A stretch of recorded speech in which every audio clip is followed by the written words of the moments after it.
profetizado no Apocalipse, 2/3 da humanidade morrerão. E a terça parte final vai passar pelo fogo. Por isso o símbolo dos salvos indica apenas 144 mil numa população de bilhões dele Brasil. E agora Jesus está voltando. E é por isso que levamos a todo o Brasil o livro das profecias finais, o último livro da Bíblia Sagrada, Apocalipse de Jesus, segundo São João.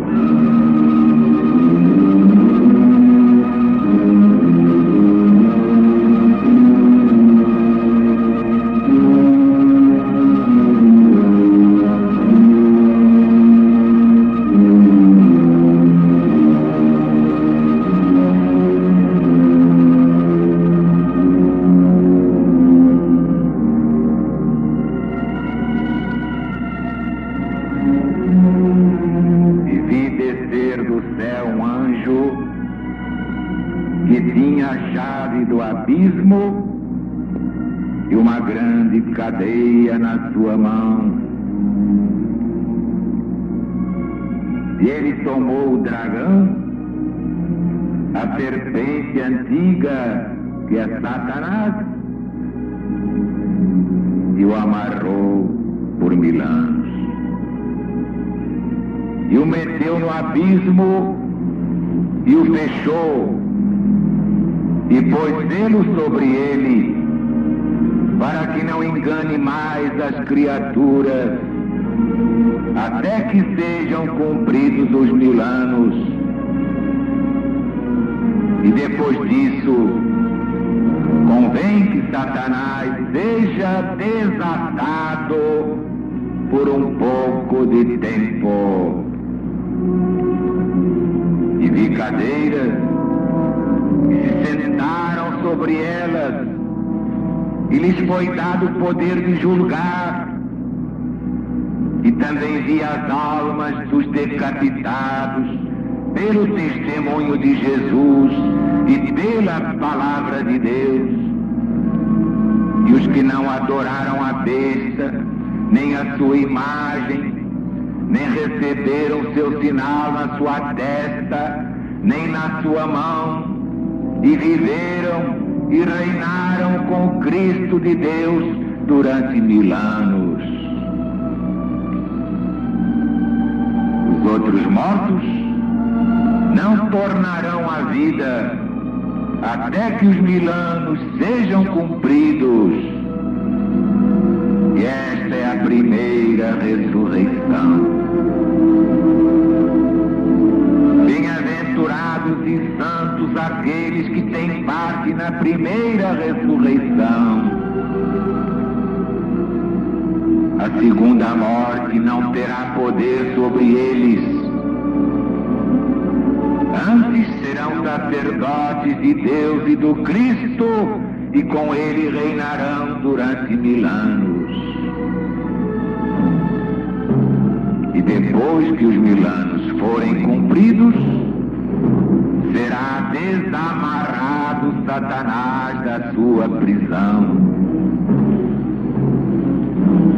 e sairá para seduzir as nações que estão nos 4 ângulos da terra, Gog e Magog, e os congregará para dar batalha, como o número é a areia do mar.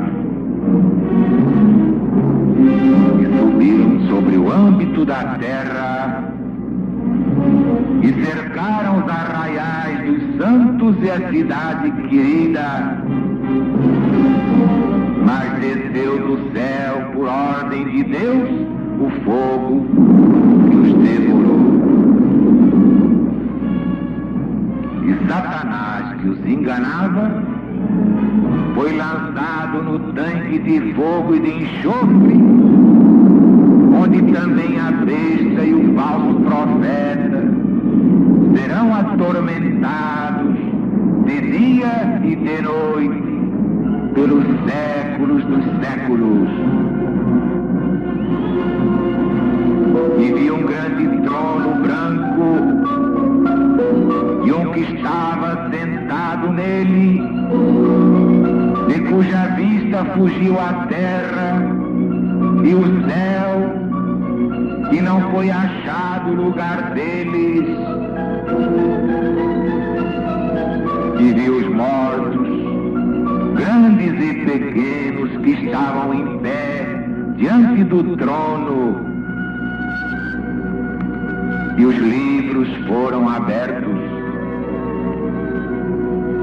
E foi aberto outro livro, que é o livro da vida, e foram julgados os mortos pelas coisas que estavam escritas no livro, segundo as suas próprias obras. E o mar deu os mortos que estavam nele,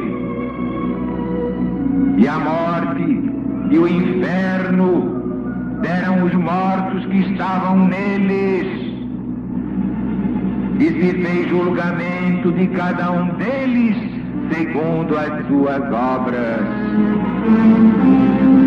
E o inferno e a morte foram lançados no tanque de fogo, e esta é a segunda morte.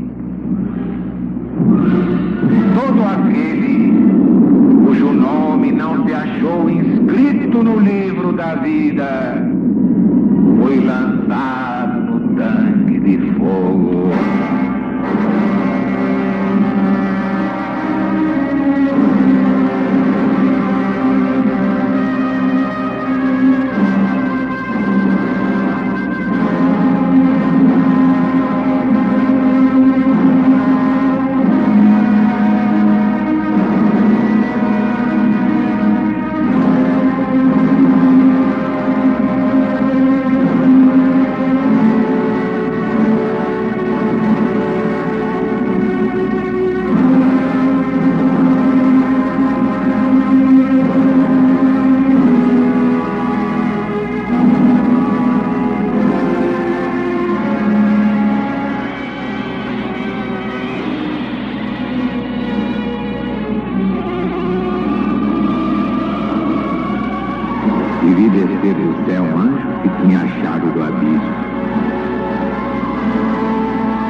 Os santos anjos, como ministros da justiça de Deus,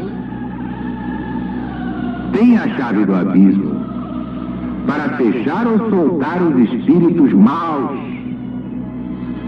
segundo as ordens que recebem lá de cima, é claro. Não há prisão aqui embaixo, pois há também lá em cima. O que está embaixo é igual ao que está em cima. O que está no alto é igual ao que está embaixo. E quando o discípulo está pronto, o mestre aparece.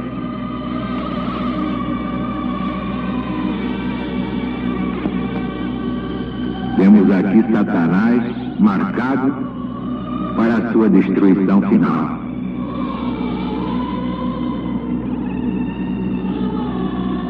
O anjo de Deus meteu Satanás no abismo e o fechou, pôs selo sobre ele, para que não engane mais as criaturas, até que sejam cumpridos aqueles 1000 anos.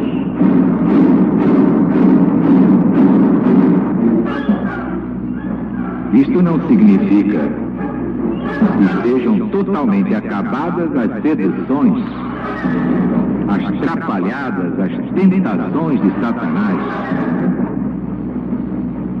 Mas é claro que tudo vai diminuir, porque o poder de Satanás vai sendo cada vez mais reduzido à impotência. Isso explica muito bem Santo Agostinho na sua obra De Civitate Dei. Mas ainda vai dar muito trabalho. E agora, principalmente, Porque Satanás está desesperado sabendo que lhe resta pouco tempo.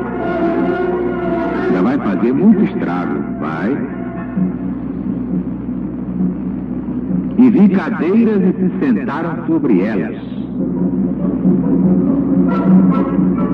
É claro que aqui só se fala de Bíblia na mão, mas a Bíblia sem bolor, sem fedor, a Bíblia à luz do novo mandamento, em espírito e verdade. O contexto faz ver que os sentados nesses tronos eram as almas dos mártires, as almas dos que tinham sido degolados, quer dizer, os mártires, que em maior número foram mesmo decapitados. São Paulo não morreu assim? Foi decapitado por ordem do débil mental Nero. Imagine, Jesus nasceu numa manjedoura, né? E foi ser carpinteiro. Nero era imperador. E viveram e reinaram com Cristo durante 1000 anos. Este é o primeiro reinado dos mártires por todo o tempo que durar o reinado das suas almas bem-aventuradas. Não vale a pena a gente ser perseguido? Não vale a pena a gente aguentar firme aí? Claro que vale. E esta é a primeira ressurreição. Isto é, conforme a sentença do Evangelho, aquele que ouve as minhas palavras e as guarda já passou da morte para a vida. Quem é que disse isso? Quem guarda o meu mandamento, isso é quem o vive, não morrerá mais. Já passou da morte para a vida. Morrerá na matéria, mas isso não é morrer. Pior é a morte espiritual, e é a segunda morte. E essa é do Apocalipse. Portanto, não há nada mais importante que o amor que Jesus condensou nesse versículo 34 do capítulo 13 do Evangelho segundo São João. E até São Paulo, que caiu do cavalo depois de perseguir Jesus, não é? Até o ex-Saulo de Tarso aconselhava: levanta-te, ó tu que dormes, e ressurge dentre os mortos, e Jesus Cristo te iluminará. Na carta aos Efésios, capítulo 5.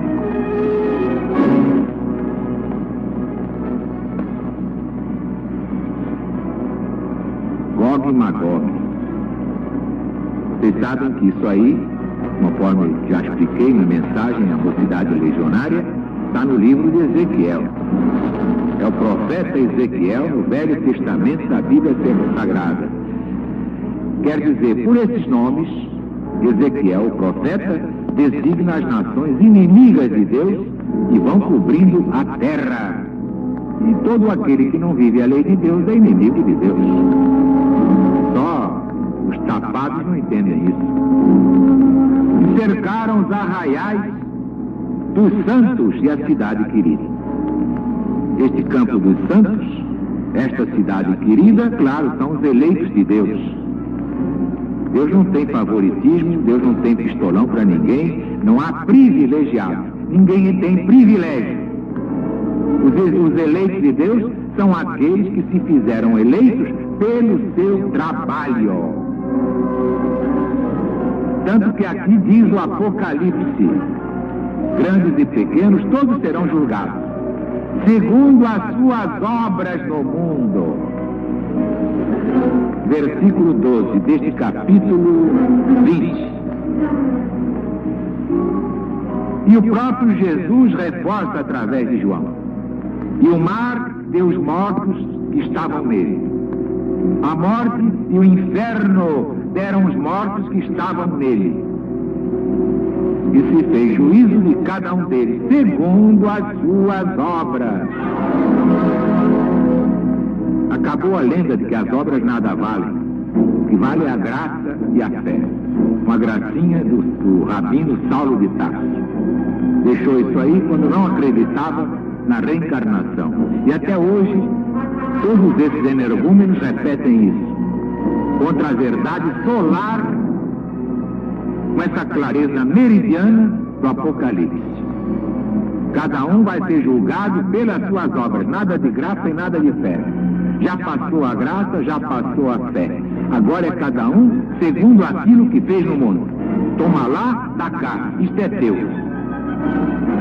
Se você semeou, agora trate de plantar. É a lei de Deus.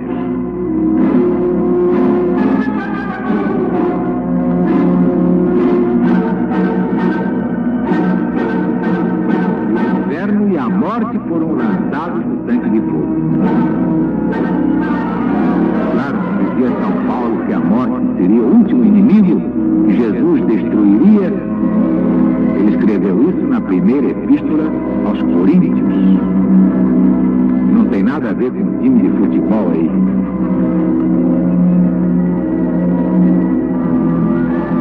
Naturalmente o inferno aqui está simbolizado na sepultura.